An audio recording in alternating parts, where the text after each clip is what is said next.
Un rey obsesionado con ser emperador ha llegado a Castilla sin intención de quedarse mucho tiempo. Su objetivo es reunir el dinero necesario para conseguir la corona imperial. Para lograr su empresa, no duda en sobornar a funcionarios, quemar pueblos, asfixiar a sus súbditos y desatar una guerra cuyo espíritu sigue vivo 500 años después. Aquí dice la historia que es donde ajusticiaron a Padilla, Bravo y Maldonado. Quería que Castilla no fuera nada más que aquel grupo de población que le sirviera para conseguir los dineros suficientes para ser emperador. El pueblo que se levanta contra el monarca que viene de fuera, extranjero. Los historiadores no se ponen de acuerdo dónde surgió y quién fue el que inició la quema de Medina. Pero los comuneros lo que nunca van a conseguir es que Juana firme algún documento de apoyo. El único lugar del que tenemos certeza que se conserva exactamente igual que le vieron los comuneros.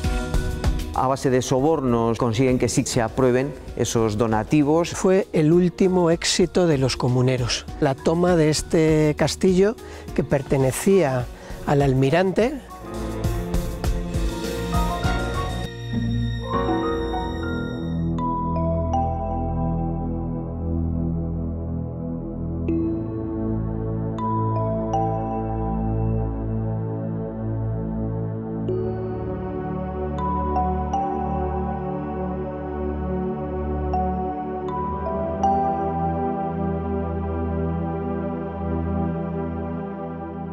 Las victorias se celebran, las derrotas se olvidan. Los triunfadores aparecen en los libros y los perdedores quedan enterrados bajo el paso del tiempo. Pero en muy contadas ocasiones, el fracaso encuentra espacio en el colectivo humano.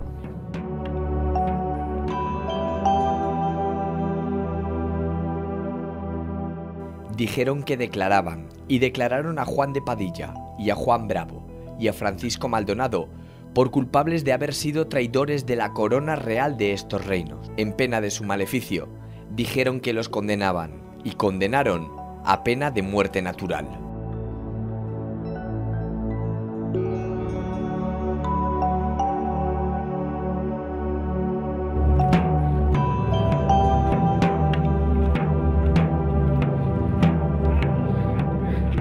Así se escribió el final de una revolución que pudo cambiar nuestro país, pero que en aquel momento no lo consiguió. A sangre y fuego, la corona cayó los gritos que protagonizaron uno de los grandes episodios de nuestra historia, pero del que en las crónicas solo ha quedado la derrota.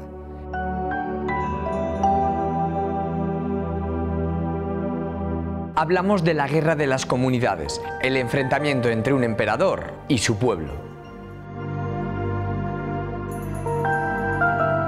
¿Cómo era la España de aquella época? Sería más adecuado referirnos al reino de Castilla, al reino de Aragón, reinos que se han unido bajo el matrimonio de los reyes católicos.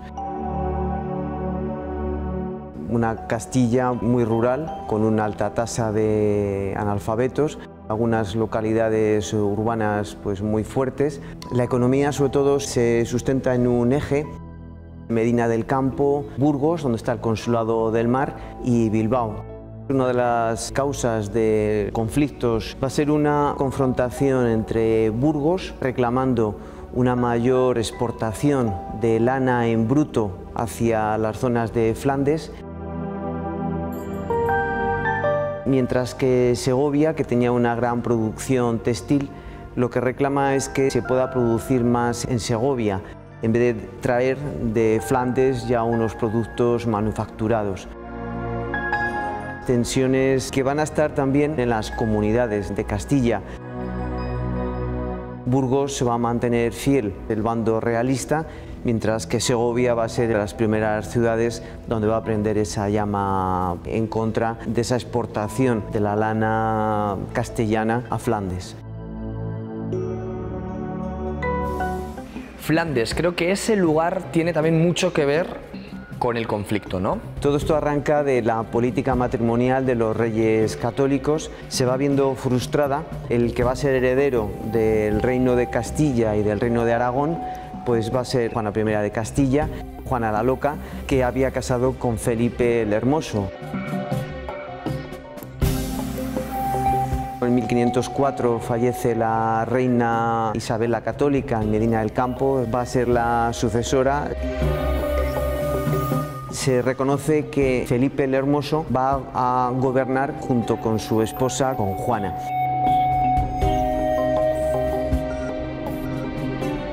Y ahí empieza el primer choque entre Fernando el Católico y Felipe el Hermoso. Hace todo lo posible para que no sean ni Felipe el Hermoso ni después su hijo Carlos el que se quede con Castilla. A Fernando le apoyan sobre todo las ciudades castellanas, mientras que al bando de Felipe el Hermoso le van a apoyar los nobles, los señores de Castilla. ¿Qué representaba entonces Carlos? Ese gobierno flamenco, extranjero, que va a llegar aquí a España. Fernando el Católico muere en 1516, Carlos había nacido en 1500 en Gante. Él reclama su derecho por ser el varón primogénito de Juana y Felipe el Hermoso. Se le concede que sea rey de Aragón y de Castilla. Cuando llega aquí Carlos, desconociendo la realidad política de Castilla y de Aragón. Representa una idea de un gobierno extranjero, flamenco, más absolutistas. En las Cortes de 1518, Castilla se da cuenta de que es un rey que no habla castellano, que está empezando a repartir los cargos a los flamencos. Y él además parece que no tiene intención de residir en Castilla.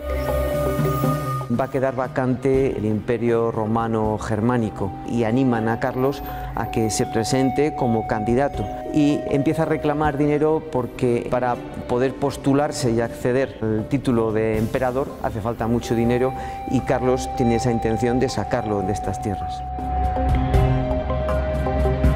¿Fue esa la gota que colmó el vaso? Ahí empieza, porque se van a convocar diferentes cortes. En las Cortes de Valladolid se le niega todo lo que pide. En Santiago de Compostela se le niega también todo. En La Coruña.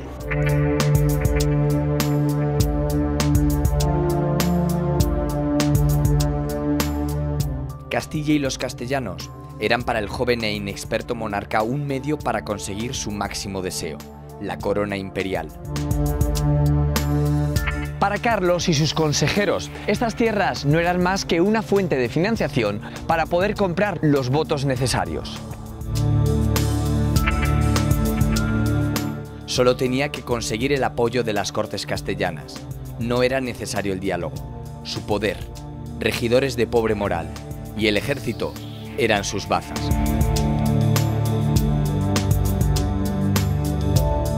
Convocó cortes y esas le salieron bien, ¿no?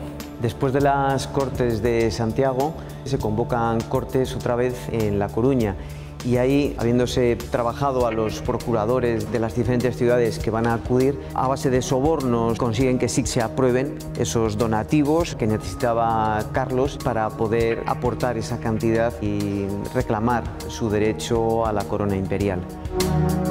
Él se va, pero la mecha ya está en España. Esa idea de que hay que aportar dinero para que un rey que no reside aquí,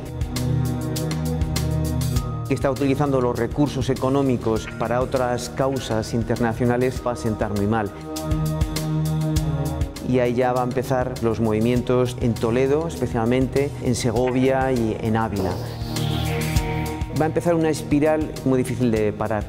En Segovia se asesina al procurador que estuvo en esas Cortes de La Coruña, Rodrigo de Tordesillas. El punto de inflexión es la quema de Medina, el 21 de agosto de 1520. ¿El reino en qué situación de división queda? No hay una división clara. Burgos, por ese consulado del mar, y Medina de Río Seco, por residir ahí el almirante de Castilla, son zonas fieles al rey. Otras zonas de Andalucía van a mostrar su fidelidad al rey. Y otras localidades van a empezar sumándose a esa junta comunera, la de Ávila. El propio devenir de los hechos va a ir haciendo cambiar a diferentes localidades. Después de la quema de Medina, que bueno, se les fue de las manos, Valladolid, donde residía Adriano de Utrecht, el regente, y donde estaba el Consejo de Castilla, se va a sumar a la causa comunera. Y como Valladolid va a ocurrir con otros muchos lugares. Lo mismo pasa también a pocos días con Tordesillas.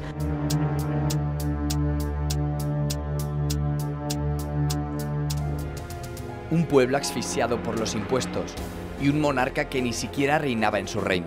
En definitiva, un estado dividido por intereses antagónicos. Este era el germen para que una verdadera guerra se desatara. El enfrentamiento entre dos formas de entender el mundo era inevitable. La mecha prendida en Toledo llegó hasta la actual Castilla y León.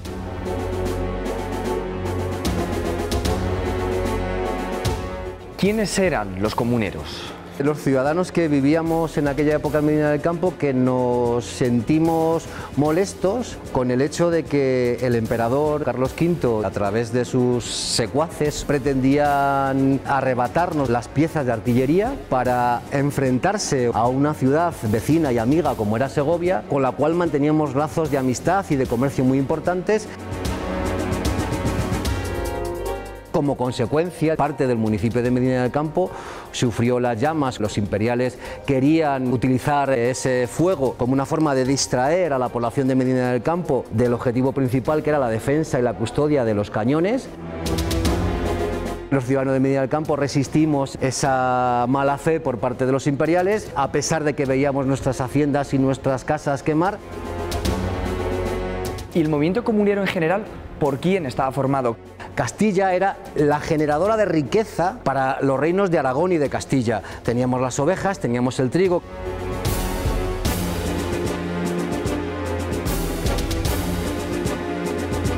Hay un antes y un después de la quema de Medina.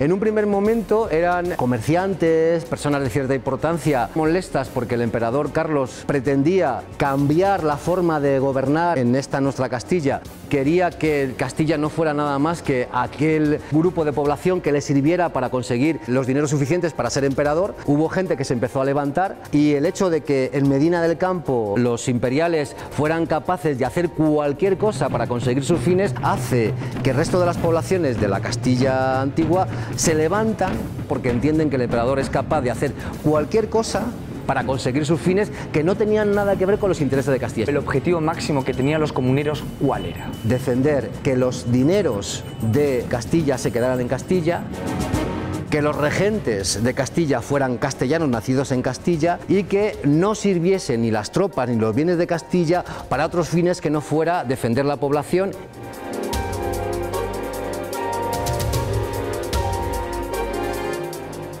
División. Esa es la palabra que acompaña a cualquier guerra. Y la de las comunidades no iba a ser menos. Dos bandos diferenciados. De un lado estaban los rebeldes comuneros que pretendían que Castilla no se convirtiera en la despensa del imperio, sino en el tesoro de su rey.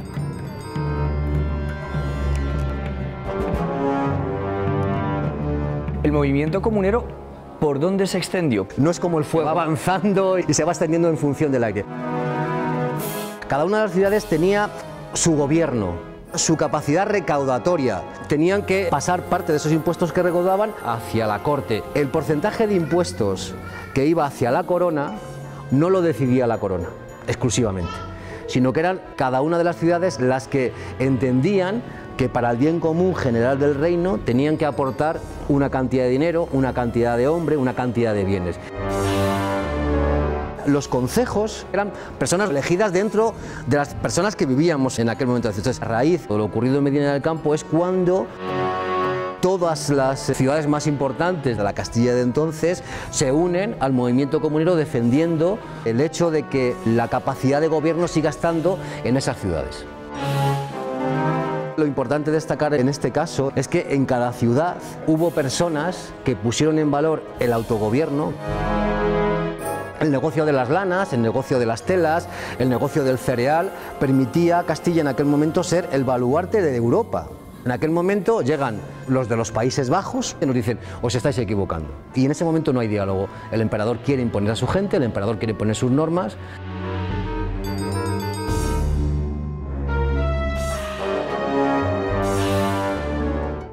Frente a ellos, soldados a sueldo al servicio de un emperador que estaba fuera de España y que estaban comandados por Adriano de Utrecht, un regente que un año después de la guerra se convirtió en papa de la Iglesia.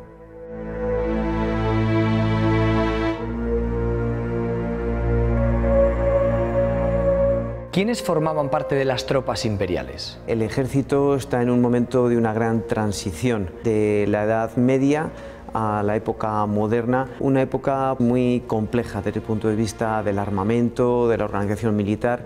Se empieza a emplear mucho más la artillería, se empiezan a utilizar armas de fuego que van a ir sustituyendo pues, a arqueros ballesteros. Carlos en este momento está todavía en una guerra con Francia. El ejército real está bien preparado, está bien entrenado, sin llegar todavía a lo que van a ser los tercios. Lo que son los comuneros también tienen un armamento importante. En Medina del Campo tenían el principal punto de concentración de artillería.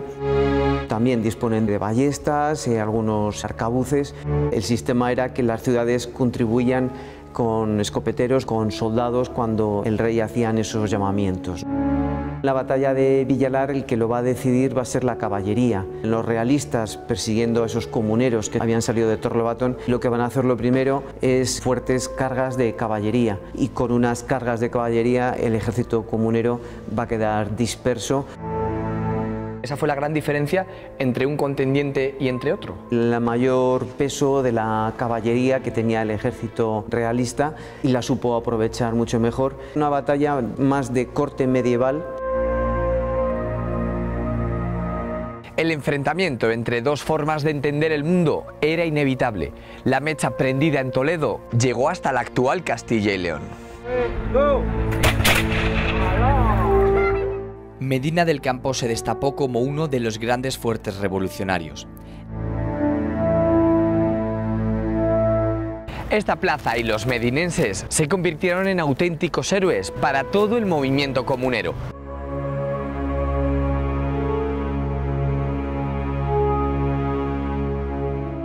Con su brava e inesperada resistencia, unos sencillos campesinos consiguieron que la palabra comunidad adquiriera sentido. Las tropas del emperador pretendían los cañones de la villa para vengar la muerte del procurador de Segovia, cómplice del rey Carlos.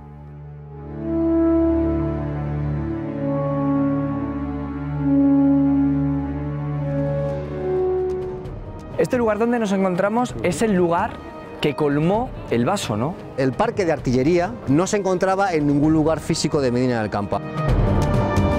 Y lo que hizo la población de Medina es concentrar en la Plaza Mayor todas las piezas de artillería de las que disponía el concejo de Medina. Las tropas imperiales lo que hacen es entrar por una de las puertas de Medina del Campo y lo que hacen es prender fuego a las calles más cercanas. Actualmente la calle Padilla y la calle Maldonado donde se encontraba el convento de San Francisco. Cuando los ciudadanos de Medina del Campo ven que esa zona de su municipio empieza a arder, en vez de contener los incendios, quieren seguir defendiendo los cañones y que no se utilicen para una ciudad hermana como es Segovia. Posteriormente, lo que hace la ciudad de Segovia es ofrecernos todos sus pinares y todos sus bienes para que los ciudadanos de Medina del Campo podamos ver restauradas nuestras viviendas. Fue un poco el detonante de que otras muchas ciudades de la antigua Castilla se dieran cuenta que lo importante era seguir defendiendo nuestra forma de autogobierno antes que prestarse a las cesiones que nos pedía el emperador.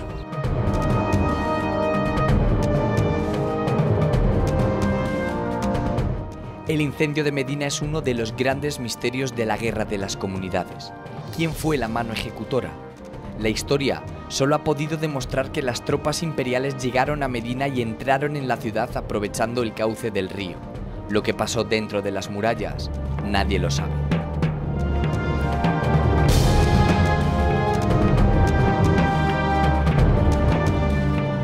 ¿Cómo eran las tropas imperiales que intervinieron en la quema de Medina? Te puedo decir cómo eran, pero no que participaron en la quema de Medina. Las tropas imperiales son unas fuerzas militares de aquella época, pero fuerzas militares del ejército real, al mando de Antonio Fonseca, que era el capitán general. ¿Vino una gran cantidad de soldados? Desde 800 hasta 2000 podemos encontrar varias cifras. La más lógica era la de 800 porque aquí no venían a desarrollar una batalla. Y de hecho la quema de Medina no fue ninguna batalla. Los historiadores no se ponen de acuerdo dónde surgió y quién fue el que inició la quema de Medina. Las tropas imperiales vienen a cumplir un mandato del Consejo Real que era a por unas piezas de artillería que había aquí en Medina del Campo. Entonces, al verse unos enfrente de otros, ahí hay un momento que todo el mundo al final atribuye a que el mismo Antonio Fonseca con sus tropas incendió para asustar a los medinenses y otros dicen que fue un hecho fortuito. Todo surge cuando en Segovia matan a un legado, entonces mira más por sus propios intereses que por los de Segovia y cuando vuelve lo matan los segovianos. La autoridad real para castigar a Segovia necesita artillería, entonces la artillería estaba aquí en Medina. Y entonces prenden por varios sitios pensando que el pueblo de Medina se va a amilanar y no, fue al contrario. Fue la chispa, el pueblo se incendia también, la causa comunera se extiende y llega a ser pues, prácticamente general. Fue una auténtica revolución contra un mal gobernante, contra un mal rey.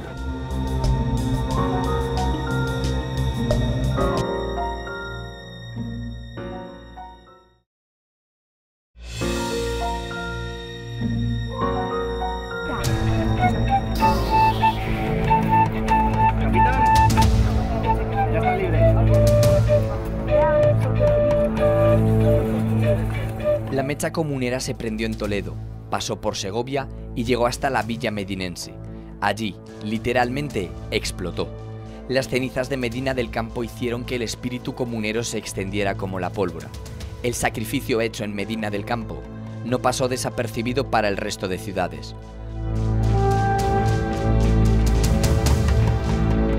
El efecto llamada se produjo y aquí, en Tordesillas, la mismísima reina Juana parecía ponerse en contra de los intereses de su hijo el emperador. Los comuneros consiguieron tomar Tordesillas, el lugar donde la madre del emperador estaba cautiva.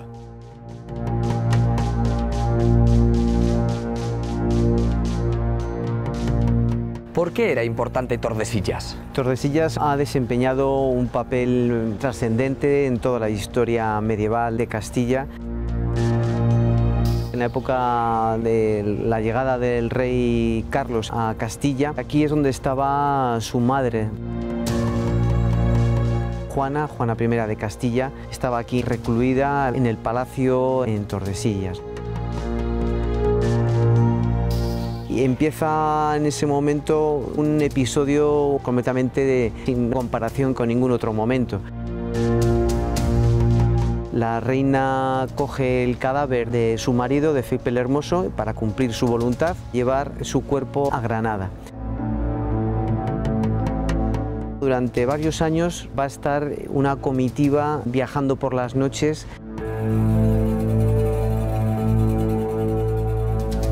En Torquemada van a nacer la hija póstuma de Felipe el Hermoso, Catalina, que luego llegará a ser reina de Portugal. Fernando el Católico da la orden expresa de que aquí en Tordesillas quede recluida e incapacitada para gobernar su hija Juana. En marzo de 1509 va a quedar aquí recluida y no va a volver a salir nunca más en los siguientes 46 años, hasta su muerte. Una de las intenciones fue convocar cortes en este lugar. ¿Por qué? Las últimas, que habían sido las de La Coruña, se pensaba que había habido unos sobornos, que había habido unas presiones, se querían hacer unas nuevas cortes, sobre todo por el bando comunero. No se llegan a hacer.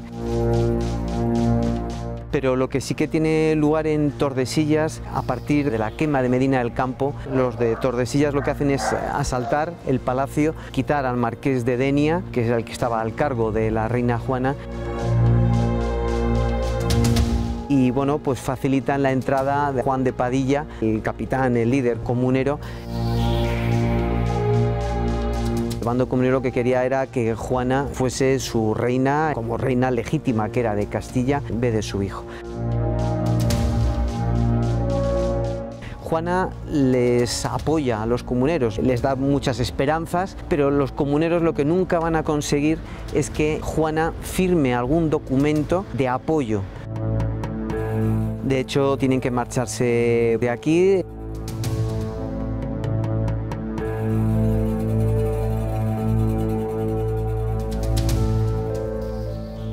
El reino estaba partido, y en 1520 ambos bandos se aprovisionaron de todo lo necesario para la inevitable guerra. Los imperiales contaban con su experiencia militar, y los comuneros habían conseguido victorias que aumentaron su moral. A pesar de ello, los rebeldes se encontraban profundamente divididos tras la toma de Torrelobatón. ¿Avanzar o estabilizar la contienda? Esa era la cuestión que decidiría su destino final.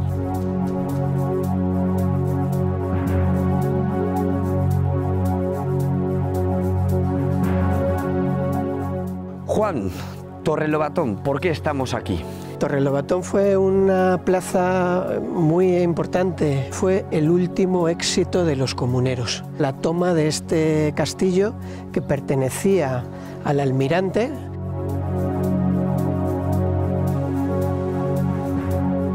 El conflicto estaba entonces focalizado en ese triángulo que hacen Rioseco, Valladolid y Tordesillas. A los nobles les convenía mantener la situación de tensión y de conflicto porque de esa manera le eran necesarios al rey. En el bando de los comuneros también había divisiones de pactar. Y en ese momento de impasse, Padilla toma este castillo y con ello le da un golpe muy fuerte a la moral de las tropas de los imperiales.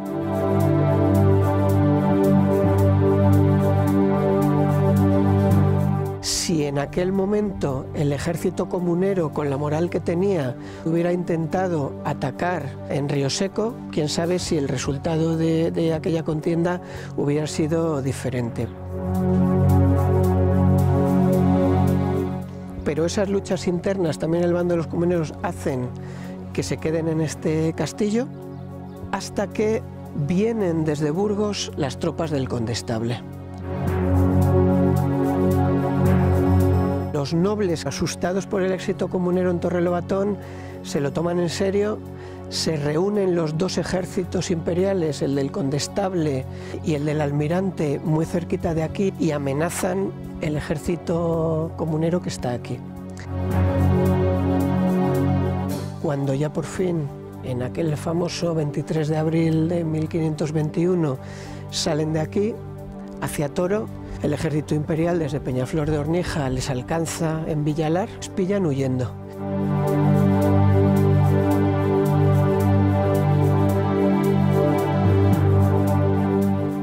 Numerosas, formadas y mejor preparadas. Sobre el papel, las tropas imperiales tenían todas las de ganar. Solo era necesario un resbalón comunero para que su superioridad se demostrara sobre el campo de batalla. Ese error llegó. El tiempo de espera antes de tomar la decisión de abandonar Torrelobatón permitió a los imperiales acercarse demasiado a la posición comunera. La huida era la única opción.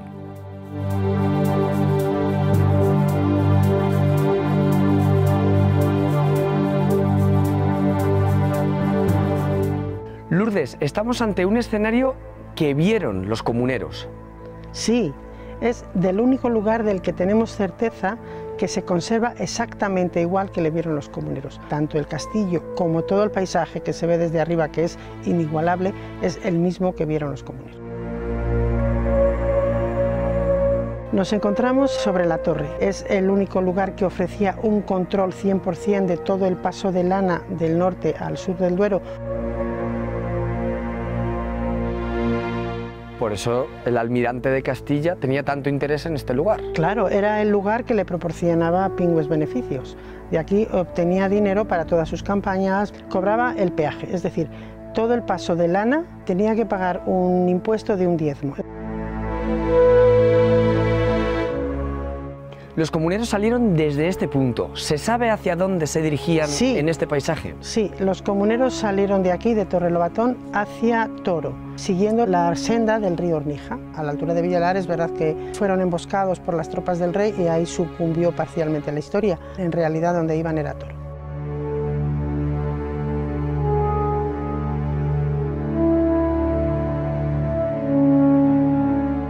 Ante la cercanía de las poderosas tropas imperiales, Juan de Padilla tomó una desesperada y a la postre definitiva decisión: marchar con sus tropas hacia Toro. En esa dirección solamente pudo recorrer 15 kilómetros.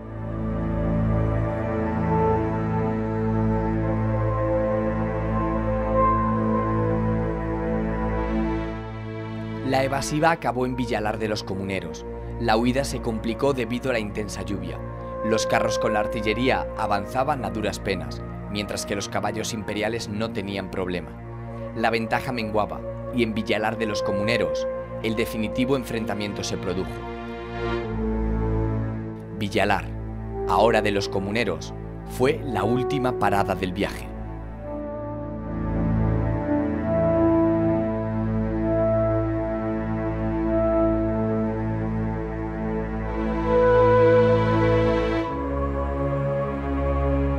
El paraje que tenemos a nuestra espalda no es un lugar cualquiera en toda esta historia, ¿verdad? No, es el lugar donde tuvo lugar el hecho de armas y la derrota final del ejército comunero. Estamos muy cerquita del pueblo de Villalar. Los comuneros venían desde Torrelobatón. Venía persiguiéndoles el ejército realista que había salido desde más atrás, desde Peñaflor de Ornija.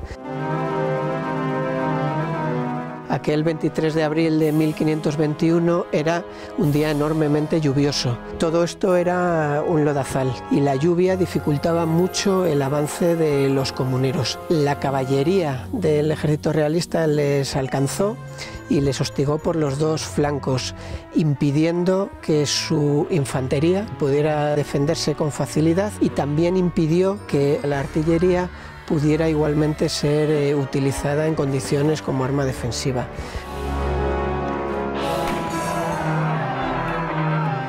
Pues fue una auténtica masacre. Murieron más de 1000 comuneros y no lo hicieron más porque se rindieron y muchos huyeron.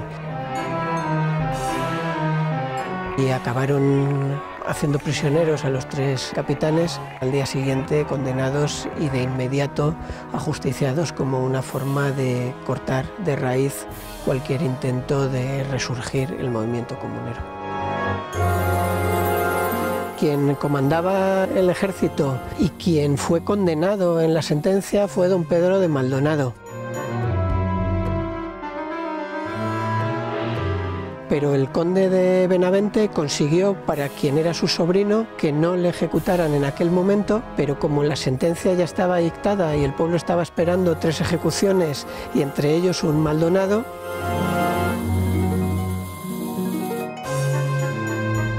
pues fue otro Maldonado, un primo de don Pedro, el famoso Francisco Maldonado, quien pasó a la historia subiendo al cadalso al lado de Bravo y de Padilla.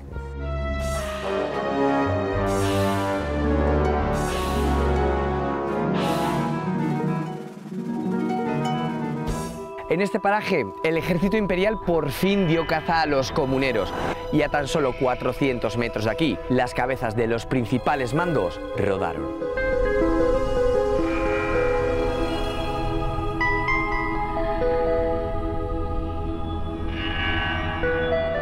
Aquella derrota parecía haber acabado con el movimiento. La idea de que un pueblo pudiera derrotar a la historia había fracasado bajo el peso de una corona imperial. Pero no. El espíritu de Medina, Torrelobatón o Segovia siguió vivo y décadas después inspiró las grandes revoluciones que han pasado a formar parte de la historia.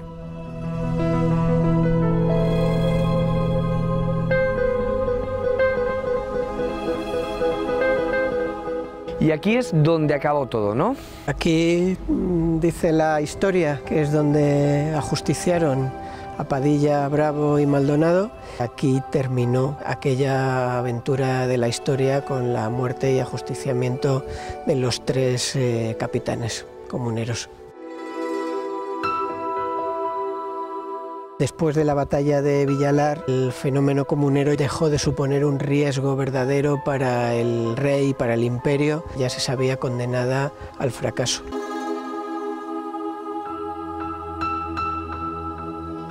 Quizás estemos ante una de las pocas batallas perdidas que se celebra la derrota.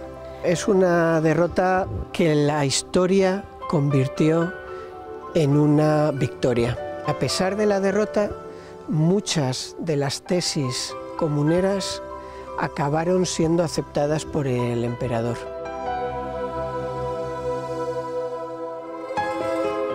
La historia que ha llegado hasta nuestros días puso de manifiesto que aquella fue una revolución adelantada a su tiempo, pero en el sentido de las grandes revoluciones fue un primer paso por el camino por el que ha ido la historia.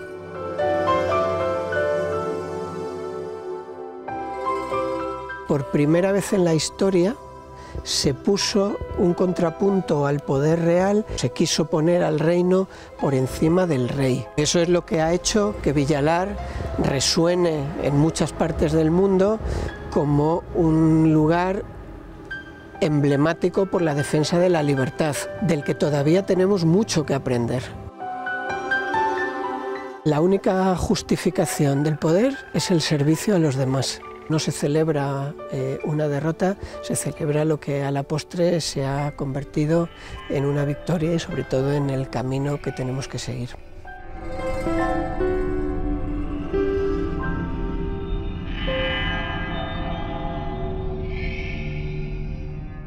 ¿Por qué celebrar una derrota? En el 1986 teníamos ya una bandera, un escudo, faltaba un himno, una sede que hiciese como de capital de la comunidad autónoma y nos faltaba una fiesta regional. En el mes de abril el Grupo Parlamentario Socialista propone que sea esa fiesta de Villalar se adopte como fiesta de la comunidad.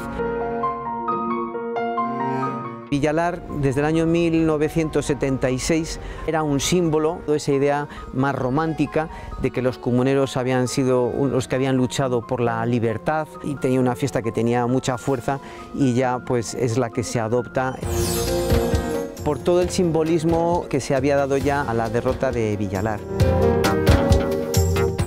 Villalar ha habido dos grandes interpretaciones. El pueblo que se levanta contra el monarca que viene de fuera, extranjero, que nos saca el dinero de Castilla para empresas fuera.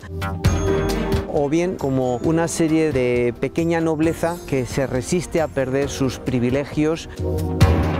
Es una defensa de unos sectores locales que no quieren esa igualdad que traía el rey Carlos. Probablemente, aquellos hombres y mujeres no imaginaron que su derrota y sacrificio acabaría convirtiéndose en motivo festivo. Aquella sangre derramada fue solo la semilla y ahora sirve para recordar lo que la palabra comunidad significa.